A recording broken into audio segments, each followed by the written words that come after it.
quero compartilhar hoje com vocês e a pergunta que eu faço é: qual é o objetivo do casamento? Talvez você já tenha ouvido algumas coisas sobre isso, talvez você pense algumas coisas sobre isso, mas eu quero trazer você para refletir comigo alguns minutinhos qual que é o grande objetivo do casamento. Você provavelmente já passou por dias que você acordou e estava aquele dia ensolarado, aquele dia com sol, aquele dia onde você olhava: nossa, hoje vai ser um tempo muito bonito. E de repente, no final da manhã, o tempo começou a escurecer, e depois, no início da tarde, começou a vir algumas nuvens escuras, e de repente começou a chover. E você fica pensando: nossa, o dia estava tão bonito de manhã, tão ensolarado, e de repente começou a chover. Ou talvez foi o inverso, você acordou num dia e estava muita chuva, completamente assim fechado, e você até levou o seu guarda-chuva, levou o seu casaco de casa, e aí de repente o sol abre e faz aquele dia bonito, faz aquele dia maravilhoso com aquele céu azul, com as nuvens branquinhas, e você fala: nossa, como o tempo mudou completamente. Essa semana, inclusive, eu acho que uma terça-feira mais ou menos, eu estava lá em casa trabalhando no home office, e aí eu levantei para fechar a janela umas 3 ou 4 vezes, porque de manhã choveu, depois parou, depois voltou a chover, depois parou, e ficou o dia inteiro assim. E tem dias como esse, tem dias que tá tudo muito bonito, de repente tudo se transforma, e às vezes está tudo muito denso, meio em trevas, e tudo se transforma, fica tudo muito bonito. Nós como pessoas, nós somos como esses dias. Nós somos como dias chuvosos e dias com sol. Um dia nós acordamos e nós estamos com aquele, como se fosse um sol ensolarado, com aquele dia maravilhoso, e a gente acha que vai dar tudo certo, mas de repente ao longo do dia a gente vai escurecendo e vai virando aquele dia chuvoso. Ou às vezes a gente acorda como um dia chuvoso, e ao longo do processo, ao longo do dia, o dia vai melhorando, a gente vai ficando melhor, vai ficando mais alegre, vai ficando mais feliz. E uma das coisas que eu ouvia antes de eu casar, quando eu era solteiro, é que o casamento ele não foi feito para você ser feliz. Esse não era o objetivo. Você não podia buscar a sua felicidade no casamento. Mas o que eu ouvia muito, e provavelmente você ouviu também muito sobre isso, é que o objetivo do casamento é a outra pessoa te fazer feliz. Então, o seu objetivo era com que você levasse a felicidade até essa pessoa. E aí, a outra pessoa levasse a felicidade até você, e aí todo mundo se fazia feliz, e aí todo mundo ficava feliz e pronto. Então, eu ouvia muito sobre isso. Não que eu quero ser feliz, mas eu vou levar a felicidade para outra pessoa e ela vai ter que levar. O problema disso é que eu nunca vou conseguir fazer isso. Então, a minha esposa Mari, se eu tentar levar a felicidade para ela, eu não consigo sustentar isso. Eu não consigo levar todos os dias algo para ela que a faça feliz. É como o dia nublado. Tem dia que eu acordo ensolarado e eu consigo ser aquele marido maravilhoso, essencial, que, como aí a gente postou recentemente nas redes sociais, lava o banheiro com a maior felicidade do mundo. Mas tem dia que eu vou acordar como um dia chuvoso, como um dia de trevas, como um dia cheio de nuvens. E esse dia eu não vou conseguir ser aquele marido que leva a felicidade para minha esposa. E a Mari vai ter dias assim, vai ter dias que ela vai acordar e ela vai ser um sol lindo, maravilhoso, e a gente vai se encontrar e vai beijar, e vai ser muito bom. Mas tem dias que ela vai acordar nos dias maus e ela não vai conseguir trazer essa felicidade para mim. E quando eu ouvia isso, quando eu era solteiro, para mim fazia total sentido. Eu falo: claro, eu vou levar a felicidade para ela, ela vai levar para mim, a gente vai ficar maravilhoso e a gente vai viver assim. E eu não quero que você entenda algo ruim sobre o casamento. Ao contrário, casar é maravilhoso, casar é incrível, casar é algo poderoso, é algo profundo, é um mistério maravilhoso na sua vida. Inclusive, se você ouviu coisas ruins sobre o casamento, eu quero que você tire um tempo para refletir. Eu e a Mari, nós temos casais na nossa vida que são referências pra gente. E quando a gente olha para eles, e são pessoas que têm anos e anos de casado, e quando a gente olha para eles, nós falamos: cara, eles refletem pra gente como um casamento tem que ser. E nós, através da vida deles, nós conseguimos ver que casamento é algo maravilhoso. Então, se você ouviu algo ruim, ou que o casamento é uma instituição falida, ou que não funciona, ou que eu não preciso de um papel para dizer que eu amo sobre uma pessoa, tudo isso é uma mentira. Porque o casamento é algo incrível e é algo que Deus usa de maneira poderosa na nossa vida. E quando a gente pergunta sobre isso, né, então qual que é o objetivo do casamento? Quando eu ainda era solteiro, eu li uma passagem bíblica que começou a mudar algumas coisas sobre o meu pensamento em relação ao casamento. Lá em Gênesis 2:18, a gente vê Deus formando o mundo, e aí ele cria o homem, e logo depois de ele criar o homem, ele vira e fala assim: então o Senhor Deus declarou: não é bom que o homem esteja só. Farei para ele alguém que o auxilie e lhe corresponda. Então essa passagem me chamou muita atenção ainda quando eu era solteiro, porque Deus ele criou todas as coisas. Quando ele criou os céus e a terra e os animais, ele viu que era bom. E quando ele criou o homem, ele viu que era muito bom. É a primeira vez que a gente vê Deus falando que algo não é bom. E nesse momento aqui nem existia pecado. Nesse momento o pecado nem tinha acontecido. Então Deus olha para o homem e fala assim: não é bom que o homem esteja só. E quando eu li essa passagem e esse momento me saltou aos olhos, não é bom? Como assim Deus criou todas as coisas? Como algo não pode ser bom quando se nem ainda tinha pecado? E aí Deus, para solucionar aquilo que não era bom, ele foi e criou a esposa, a mulher. E a resposta para Deus em relação a algo que não era bom foi trazer à existência o casamento. A resposta para Deus para algo que não estava bom, ele olhou e falou: tá faltando alguma coisa aqui. Foi ele criar ali naquele momento o casamento. E esse foi o primeiro ponto que abriu a minha mente para entender que talvez o casamento não seja simplesmente só eu entregar a felicidade para minha esposa e ela me entregar a felicidade. Talvez o casamento não seja só um companheirismo ou uma caminhada juntas, ou momentos felizes e momentos ruins. Talvez o casamento seja um pouco mais do que isso. Talvez Deus olhe para o casamento como algo um pouco além do que só unir duas pessoas para caminharem junto, talvez no mesmo propósito, na mesma missão. Esse texto de Gênesis, ele me mostrou que Deus ele criou o casamento. E dentro desse ambiente de casamento existe algo misterioso e algo profundo e algo que transforma a nossa vida de uma vez por todas. E esse é o objetivo do casamento. E lá em Efésios, quando Paulo está escrevendo essa carta, ele fala um pouquinho sobre isso. E ele fala um pouquinho desse mistério que existe dentro do casamento. Ele fala assim lá em capítulo 5, versículo 31. Ele fala: por essa razão, o homem deixará pai e a mãe e se unirá à sua mulher, e os dois se tornarão uma só carne. Este é um mistério profundo. Então a gente vê Paulo falando que existe algo sobre o casamento, algo sobre essa união que Deus criou lá no início, que é algo profundo, é um mistério profundo, é algo que talvez a gente não consiga explicar na sua essência, ou na sua profundidade, ou em tudo que é, mas existe um poder sobrenatural que está no meio da união de duas pessoas que Deus une.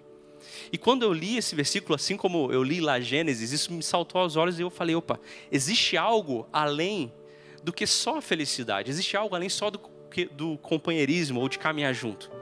Além de Deus ter solucionado algo que não era bom com o casamento, Paulo nos escreve que dentro disso, dentro dessa união, existe algo muito, mas muito profundo, um mistério grande.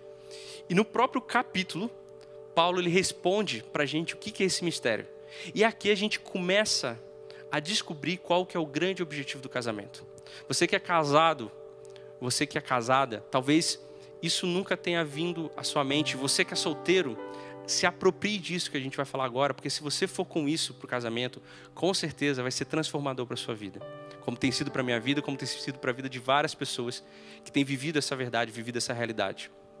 E lá no próprio capítulo 5, um pouco antes desse que a gente leu, lá do versículo 31, lá no versículo 25, Paulo ele fala assim: maridos, amem suas esposas assim como Cristo amou a igreja e entregou-se a si mesmo por ela para santificá-la, tendo-a purificado pelo lavar da água mediante a palavra e apresentá-la a si mesmo como igreja gloriosa, sem mancha, nem ruga ou coisa semelhante, mas santa e inculpável. Eu e a Mari, a gente teve um grande privilégio no ano passado de fazer uma viagem. E nessa viagem a gente visitou um museu.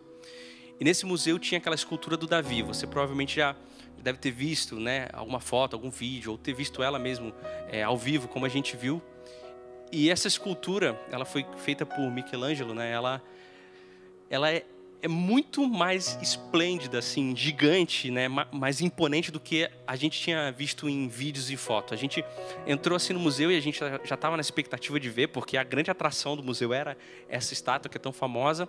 A gente entrou no museu, virou assim no corredor, e o corredor largo, a gente começou a andar em direção e essa estátua estava lá no fim do corredor. E muitas pessoas olhando, tirando foto. E a gente começou a caminhar, eu comecei a caminhar em direção àquela estátua, e ela foi crescendo assim diante de mim, porque ela é muito grande. E a gente olha para aquela estátua ali e a gente fica pensando, como que alguém conseguiu fazer isso? Como que uma pessoa pegou um martelinho lá e começou a esculpir aquela estátua e aquela estátua ficou do jeito que era? É tão perfeito, os pedaços ali da estátua são perfeitos, é impressionante. E a gente olhando para aquela estátua, E existe uma história por trás disso. Uma vez perguntaram para Michelangelo, para quem fez a estátua, como que ele conseguiu fazer, como que ele conseguiu fazer o Davi, aquele Davi perfeito, lindo e grande que a gente estava vendo. Ele virou e respondeu para a pessoa: olha, eu olhei para o bloco de mármore, eu olhei para o Davi que estava dentro dele e retirei as lascas que não eram Davi. Eu olhei para aquele bloco gigante de mármore e eu simplesmente vi quem era Davi ali dentro e tirei todas as lascas que não pertenciam a ele. Foi assim que eu consegui fazer. E é exatamente assim que Jesus nos enxerga, eu e você que está assistindo aí.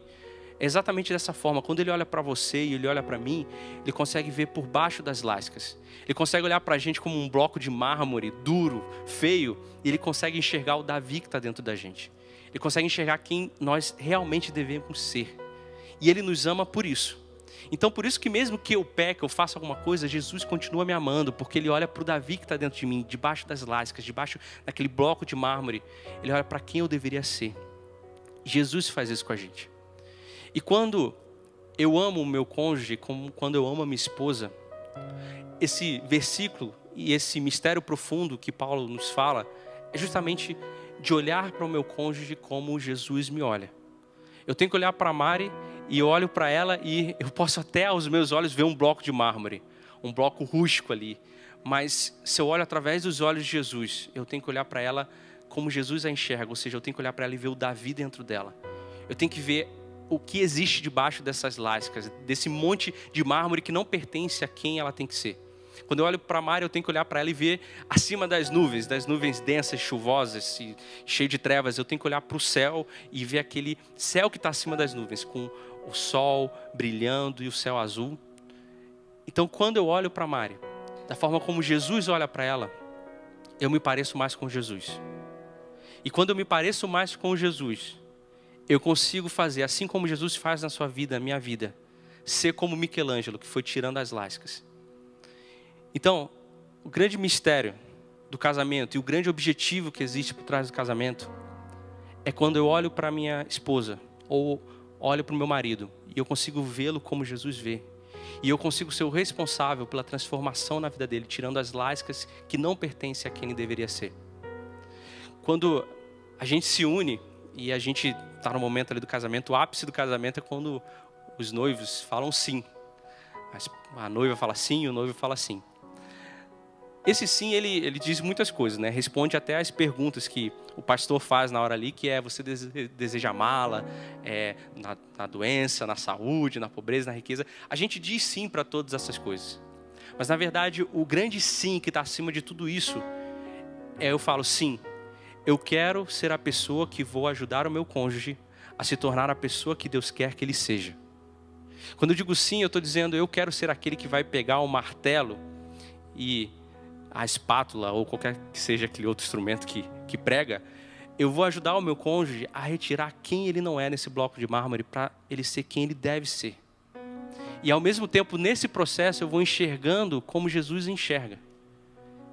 Então, o objetivo do casamento ele não é a felicidade que eu levo para a Mari ou a felicidade que ela me traz. O objetivo do casamento não é o companheirismo, não é o caminhar juntos, não é ter momentos felizes e tristes, não é ficar dias ali assistindo uma maratona no Netflix juntos no cobertor, no frio, comendo pipoca. Esse não é o objetivo do casamento. O objetivo do casamento está em eu ser um instrumento de santificação para minha esposa. E a minha esposa ser um instrumento de santificação para a minha vida. Porque quanto mais eu sou um instrumento de santificação para a vida dela, mais ela se parece com Jesus e mais ela faz com que eu me pareça com Jesus, porque eu olho através dos olhos de Jesus sobre ela. E ao mesmo tempo, enquanto ela é um instrumento de Deus sobre a minha vida, mais eu vou me parecendo com Jesus, e mais eu vou me tornando aquela pessoa que eu deveria ser, porque ela vai pegando o martelinho dela e vai tirando as pedrinhas que tem dentro de mim, e tirando os blocos de mármore, e eu vou me transformando como Jesus tem que ser. Então, se a gente pudesse responder qual que é o objetivo do casamento, o objetivo do casamento é a santidade. É para que eu me torne santo, é para que a minha esposa se torne santa, e a gente seja um instrumento de ajuda um para o outro. É para que ela esteja num dia de trevas, num dia de chuva, num dia de nuvens, eu vou ser aquele que vou fazer com que essas nuvens saiam do caminho, para que ela brilhe como o sol. E ela vai fazer isso com a minha vida. Isso não é algo momentâneo, isso é um processo, isso é algo que demora um tempo. E todo o resto ele vai ser consequência disso. Então a felicidade, ela vai ser consequência de uma vida onde eu transformo a minha esposa em santidade e ela me transforma em alguém mais santo. Se a gente fosse resumir, qual que é o objetivo do casamento? O objetivo do casamento é criar um ambiente onde eu e a minha esposa possam se parecer mais com Jesus. E eu ser o instrumento para que ela se pareça mais com Jesus. Todo o resto, a amizade, o companheirismo, a caminhada junta, a felicidade, o dia mal, ele vem em conjunto disso tudo. Ele vem nesse processo, porque quanto mais eu me pareço com Jesus, mais eu olho para a Mari como ela tem que ser e não como ela é ou o que ela faz. Então eu olho para quem ela tem que ser. E eu ajudo ela nesse processo. Então quando eu olho quem ela tem que ser, eu perdoo ela, eu caminho com ela, eu amo mais ela, eu caminho em verdade, eu caminho em companheirismo, porque eu estou olhando quem ela tem que ser. Eu estou olhando por baixo do bloco de mármore e olhando o Davi que está dentro dela. E ajudando a quebrar esses blocos de mármore que existem. E de uma maneira bem prática isso, eu lembro de um episódio que isso aconteceu. A gente, recém-casado, a gente tinha 3 meses de casado mais ou menos. E eu acordei no sábado, lembro perfeitamente, porque isso marcou minha vida. A gente não esquece quando alguém vem e tira uma lasca nossa, né? Porque dói um pouquinho. Eu acordei no sábado e eu tomei café, depois sentei no sofá, abri o computador, comecei a fazer as coisas assim. Aí a Mari acordou depois de mim, aí ela deu uma olhada assim pra mim, aí foi até a cozinha, tomou o café dela. Aí de repente ela começou a meio que arrumar a casa. Aí eu fiz a pior pergunta que a gente pode fazer. Ou que o marido pode fazer, talvez, para a esposa. Amor, você precisa de ajuda? Claro que ela precisava, óbvio. Aí ela, não, claro que não. Aí eu, beleza. Continuei no computador, como se nada tivesse acontecido. E aí, passou um tempinho assim, né? Aí, de tarde, eu lembro que eu estava no sofá, ela sentou do meu lado e virou assim, amor, vamos conversar. Aí eu falei, bom, esse foi o primeiro vamos conversar que eu vi desde que a gente se casou. Não deve ser tão sério assim, né? Pensei, não deve ser tão sério assim. E ela virou para mim e falou assim, essa frase marcou. Ela falou assim, você não é mais solteiro. Ela falou, você não é mais solteiro, então você não pode mais viver a vida que você vivia quando você era solteiro. O pessoal daqui está se manifestando. Quando ela falou isso para mim, na hora eu falei, como assim? O que ela está falando? Não entendi ela. Porque eu vivi uma vida de 27 anos solteiro e de repente eu caso. E o ambiente muda completamente, as minhas obrigações mudam completamente, o meu foco muda completamente. Aquilo ainda não tinha se fixado na minha mente, aquilo ainda não tinha se tornado real para mim. E ela virou e falou, você não é mais solteiro, você não pode mais viver sua vida como solteiro. Então quando você acordar pela manhã, eu quero que você me espere para tomar café com você. E quando você iniciar as suas coisas pessoais que você tem que fazer de trabalho e casa, você tem que ver se precisa de algo na casa. Se precisa comprar um pão, se precisa comprar alguma coisa, se precisa limpar a casa, se eu preciso de alguma coisa, porque agora você é alguém que é casado. Isso me marcou muito porque foi um dos momentos que eu me lembro perfeitamente, onde ela veio com aquele martelinho e quebrou uma lasca minha. Porque ela olhou para mim e ela fala, não, existe um Felipe que não é isso aí, é melhor do que isso. Existe um Davi dentro do Felipe, dentro desse bloco de mármore feio aí, que é alguém que Jesus quer que ele seja. Então eu preciso ser instrumento de santificação na vida dele, para que ele seja essa pessoa. Para que ele seja menos egoísta, para que ele seja menos centralizador, para que ele seja menos tudo que coloque as prioridades acima dele. E esse foi um dos momentos que eu entendi aquele versículo que Paulo fala lá em Filipenses, onde ele diz que nós devemos colocar a prioridade dos nossos irmãos acima das nossas. Esse foi o momento que eu entendi. Quando eu disse sim no meu casamento, eu não disse sim, eu quero ficar do seu lado e a gente caminhar junto. Eu disse muito mais do que isso. Onde as prioridades dela, a prioridade da nossa família que estava se formando, nosso casamento que estava se formando, era muito maior do que as minhas prioridades. E eu precisava que esse martelo viesse, quebrasse essa lasca que não pertencia a quem eu sou hoje. E ela está de prova aqui, qualquer pessoa pode perguntar, ela pode ser na internet, aí ou quem estiver aqui, que depois desse dia eu nunca mais fiz algo sem antes saber se a gente precisava de alguma coisa. Ou se precisava de comprar alguma coisa ou de limpar alguma coisa. E ela está aqui como exemplo, vocês podem perguntar para tirar a prova, que aí ficar em dúvida aí. Então esse é o grande objetivo do casamento. Eu caminhar com pessoas faz com que eu se pareça com Jesus, mas caminhar com alguém que está 24 horas comigo, me conhece em todos os sentidos, nas profundezas do meu coração, nas trevas ou nos dias claros, ela vai me conhecer, ela vai me ajudar a me transformar ainda mais com quem eu deveria ser, com Jesus. Então, quando nós estamos juntos e ela é um instrumento na minha vida para eu me parecer mais com Jesus, eu entendo que eu estou vivendo o propósito, o objetivo no meu casamento. E quando eu sou alguém que a confronto em amor, eu estou sendo um instrumento para que ela se pareça mais com Jesus. E esse é o grande objetivo do casamento. Para que a gente caminhe e ao longo dessa caminhada, nós dois nos santifiquemos e a gente se pareça mais com Jesus. E eu queria nesse momento orar pela sua vida. Se você é solteiro, eu quero orar por você. E se você é casado e está com o seu cônjuge do seu lado, senta do lado dele. Vocês podem se abraçar, podem pegar na mão, ficar junto. Senta um do lado do outro, eu quero orar também pela sua vida. Porque se você é solteiro e entender isso antes de entrar no casamento, seu casamento vai ser poderosamente transformado. Assim como Paulo fala, é um grande mistério. É um poder maravilhoso de transformação. E se você é casado e ainda não pensava sobre isso, ainda dá tempo de viver dessa forma. Então eu quero orar pela sua vida. Por você que é solteiro e por você que é casado. Convido vocês a fecharem os olhos aí para a gente poder orar junto sobre isso. Deus, em nome de Jesus, eu quero pedir que o seu Espírito Santo seja aquele que vai trabalhar em nossos corações nesse momento. Se aqueles que estão nos ouvindo são solteiros, Deus, que o Senhor trabalhe no coração deles agora, nesse momento, que eles possam ser transformados pelo Senhor, que eles possam ir até o ambiente do casamento, ir até esse dia do casamento, onde eles vão se unir com outra pessoa de uma forma completamente diferente, entendendo qual que é o objetivo, porque nós estamos juntos, que nós podemos ter muitas coisas boas, mas se santificar, fazer com que a outra pessoa se pareça mais com Jesus, e é a responsabilidade da outra pessoa fazer com que eu me pareça mais com Jesus, que se nós entrarmos assim no casamento, o casamento vai ser poderoso na nossa vida, a gente nunca mais vai ser o mesmo. E para aqueles que estão casados, que ainda não estão vivendo dessa maneira, Deus, que o Senhor haja poderosamente no coração dessas pessoas, que se há coisas a ser confessadas, que isso aconteça agora, que se há perdão a ser liberado, que isso aconteça agora, Deus. Em nome de Jesus, que o Teu Espírito Santo trabalhe no coração daqueles que já estão casados e precisam do Senhor. Que o Senhor possa ir poderosamente sobre os lares agora, aqueles lares que estão passando por momentos difíceis, talvez por causa da quarentena estão mais juntos, estão brigando mais, estão tendo momentos de atritos maior. Deus, que o Teu Espírito Santo reine sobre esse lugar, que o Teu trono seja estabelecido nesses lares e que Teu rio flua nesses lares, Deus. Nós declaramos que aqueles que estão casados, Pai, eles foram de alguma forma ligados pelo Senhor, Deus. Então que em nome de Jesus não há nada que desfaça isso, Senhor. Que o Senhor restaure casamentos, restaure relacionamentos, Senhor. Em nome de Jesus. Amém.